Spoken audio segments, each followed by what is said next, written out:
Hi everyone, welcome to our Wednesday TNT. Now, officially, it's back to work as far as the Songkran holidays are concerned, but as we'll find out later in the program, there are still plenty of Songkran activities, particularly in one particular province.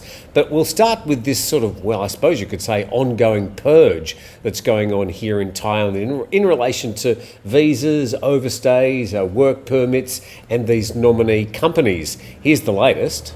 And this published in ASEANnow.com, but directly from New Zealand Immigration.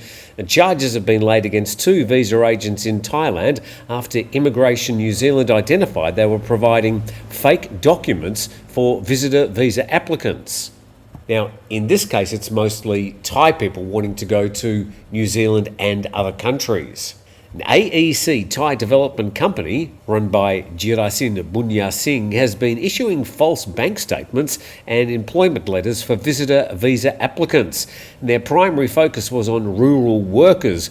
Bunya Singh was aided by, a translation company who also advertised fake flight tickets on their Facebook page. And Immigration New Zealand identified that there were more than 100 cases where visitors were intending to come to New Zealand and potentially work illegally. The Royal Thai Police Force found evidence of a large number of fraudulent applications to Australia, the UK and South Korea. And the agent was charging about 25,000 Thai baht for the fraudulent evidence, with no refund if they were declined. Now, there is no shortage of fraudulent agents, fraudulent Facebook pages that are trying to entice people who want to move from here to there, and they need documentation, and many times they'll pay for fake documentation. Let's go to another aspect of this story generally. From Bangkok Post, and cops up ante on foreign criminals. And authorities are ramping up their crackdown on foreign criminals who arrive in the disguise of tourists and use Thailand as their base for committing crimes. And the Commissioner of the Provincial Police Region 8, that's in Phuket, says the problem is particularly in Phuket. And last year, more than 11 million tourists visited Phuket, bringing in more than 380 billion baht. The influx of foreign arrivals is raising concerns among authorities about foreign criminals who disguise themselves as tourists, as well as foreigners who use Thais as business nominees to skirt rules that restrict certain businesses to Thai citizens. So, of course, you can use a Thai nominee to set up a legitimate Thai company that you can operate, as long as those companies are not doing business which is restricted to Thais. And this seems to be a lot where the problem lies. And a United Thai Nation party list MP said he received complaints from locals in Phuket that many foreigners are taking jobs reserved for Thais. He said some foreigners tried to circumvent the rules by hiring Thais as their business nominees to hold shares on their behalf in a company. And this arrangement typically involves Thai individuals holding 51% of shares and foreigners holding 49% to allow businesses to operate as legal entities without the need for special permits. And he emphasised that Thais should not be misled into providing assistance or support or holding shares on behalf of foreigners to allow foreign individuals to conduct business here illegally. Just again, there's nothing wrong with Thai nominees being involved in companies if it's a legal company. And Police Region 8 is investigating more than 60 companies suspected of acting as nominees for foreigners in the south, mostly in Phuket and Suratani. And Suratani mostly code for Koh Samui and Koh Phangan and Koh Tao. And he said local authorities in Phuket will roll out a campaign to inform foreigners about how to conduct business in Thailand. I guarantee that's going to be a website in Thai language. Just you wait. Let's go to some more stories. In Bangkok Post once again, 3 illegal foreigner workers arrested on tourist islands, and police have arrested 3 foreigners, a Canadian, a Russian and a Burmese, on the southern tourist islands of Koh Phangan and Phuket. Canadian Gabrielle Vachon, who was 46, was operating at the Two Rocks Hotel on Koh Phangan. He charged students 1,500 baht per hour for kite surfing lessons. And we've also got Georgi Batalov, who's 33, at the Iwa bar, also in Koh Phangan, and he admitted he was operating the bar without a licence and was staying in the country on a tourist visa. Working in a bar reserved 4 Thais. And the previous day in Phuket, police arrested a 34-year-old Burmese in Cheung Talay for illegally driving a private taxi. An occupation also reserved for Thai. So let's check the number of foreigners that have come to Thailand this year. This is a bit of an update.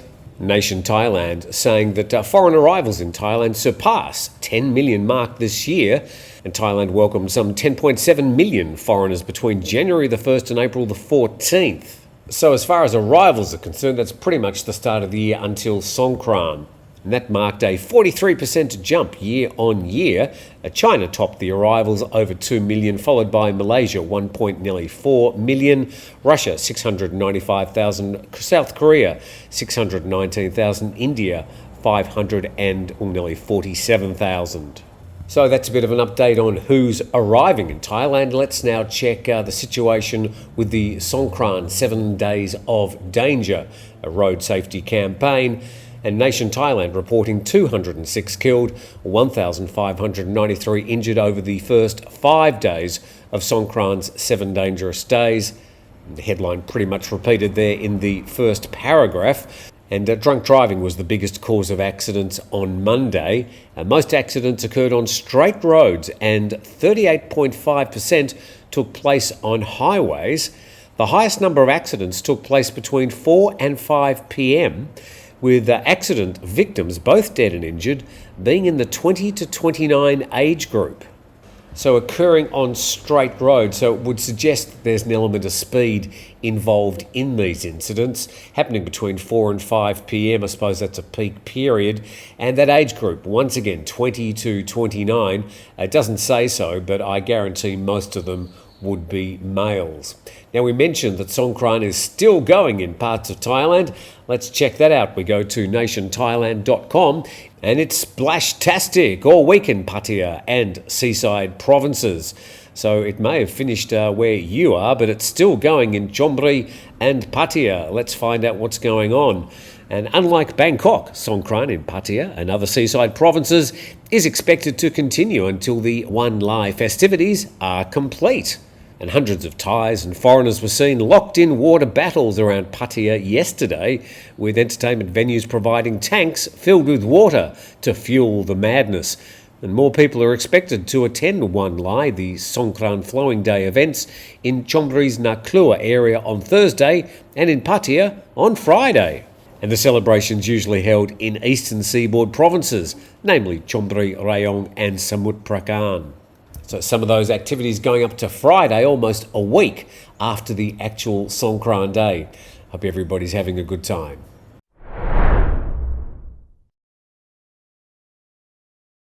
A big thanks to our sponsor, 5 Star Marine. Now, if it's a day like today, I'd certainly like to be out on Phangar Bay. So you can check the locations, the destinations, plenty of testimonials from very happy customers at 5starmarinephuket.com, and a warm good morning to Sean and the team at 5 Star Marine. Now, all these people flocking back to Thailand, it's great. I mean, tourism has really come back very, very quickly, a lot faster than even I predicted. But the problem of over-tourism isn't unique to parts of Thailand. It's a problem around the world. Let's just have a quick look at a few stories. And StraitsTimes.com reporting go home, too much tourism sparks backlash in Spain. And anti-tourism movements are multiplying in Spain, the world's second most visited country, prompting the authorities to try and reconcile the interests of locals and the lucrative sector. Now, just off the top of my head, I think the most visited country in the world is France. Tell me if I'm wrong. Rallying under the slogan, "The Canaries have a limit," a collective of groups on the archipelago off northwest Africa are planning a slew of protests on April the 20th. The Canaries, I know them as the Canary Islands, are known for volcanic landscapes and year-round sunshine and attract millions of visitors from all over the world. And the Canaries received 16 million visitors in 2023, more than 7 times its population of around 2.2 million people. Comparing that, for example, to a place like Phuket, which last year received 11 million tourists with a permanent population of about 450,000. And similar anti-tourism movements have sprung up elsewhere in Spain and are active on social media. and locals complain a rise in accommodation listings on short-term rental platforms such as Airbnb have worsened a housing shortage and caused rents to soar, especially in town centres. A phenomenon already noticed in some big cities in America and, well, now other parts of the world as well. But we go now to Bali. This a channelnewsasia.com report. Not quite the Bali it used to be. This is what over-tourism is doing to the island. And the article says the free and easy atmosphere may not be quite what it was. So as I mentioned these comments, just map them on any popular location in Thailand. The article notes a local government launching a new tourism police unit to deal with problematic foreign and domestic tourists. And in this slice of paradise, discontent is brewing. Last May, Bali's then governor proposed a cap on visitor numbers, citing misbehaving tourists as the reason. Although the proposal did not materialise, the island continues to grapple with its status as Indonesia's most popular tourist destination. And I know this happened in Bali, but I'm sure we could start a list here in Thailand of things that are proposed that never actually materialise. And last year, Bali deported 340 foreigners, up from 188 in 2022, mainly from Russia, the US, the UK and Nigeria. Their violations included overstaying, working illegally and exposing themselves in sacred places. Well, yeah, we've heard it all before. That exposing themselves in sacred places isn't what you think it is. It's things like wearing a singlet where you should be covering your shoulders or wearing a skirt or pants that are too short. And as travellers flock back to Bali after the pandemic, possibly in record numbers this year, the problem of over-tourism has become more apparent than ever. And the influx of tourists is not just giving rise to occurrences of misbehaviour, it's putting a strain on resources and tarnishing Bali's image because of rampant development, overcrowding and gridlock. So like so many of these popular tourist locations in the world, people go there for that postcard shot that was probably taken 20 years ago, only to go and find another million people also doing the same thing, and you're not getting the experience that you wanted. So over-tourism, an ongoing problem and something that we will be speaking about in greater detail with that CNA report in coming days.